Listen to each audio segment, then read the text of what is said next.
CCTV ফুটেজে দেখা যাচ্ছে কয়েকজন লোক একটি ট্রাক নিয়ে অপেক্ষা করছে আর আশেপাশে তাকাচ্ছে। কিছুক্ষণ পর ট্রাকের পেছনে খুলে আরো কিছু মানুষ মিলে এক এক করে কিছু গরুকে জোর করে ট্রাকে তুলছে। শরীয়তপুরের সখীপুর এলাকায় এক কৃষকের গোয়াল ঘরের তালা ভেঙে 4টি গরু চুরির ঘটনা এটি। চুরির পুরো দৃশ্যটি পাশের একটি সিসিটিভি ক্যামেরায় ধরা পড়ে।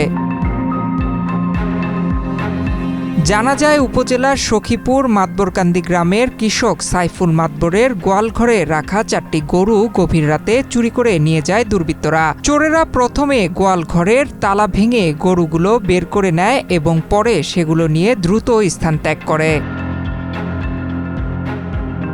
করোনা বা যে কোনো ভাইরাসের এগেইনস্টে ফাইট মানি ব্যাকট্রলের লেফট রাইট। ঘটনার সময় আশেপাশে কেউ টের না পেলেও পরে সিসিটিভি ফুটেজে কয়েকজনকে গরু নিয়ে যেতে দেখা যায়।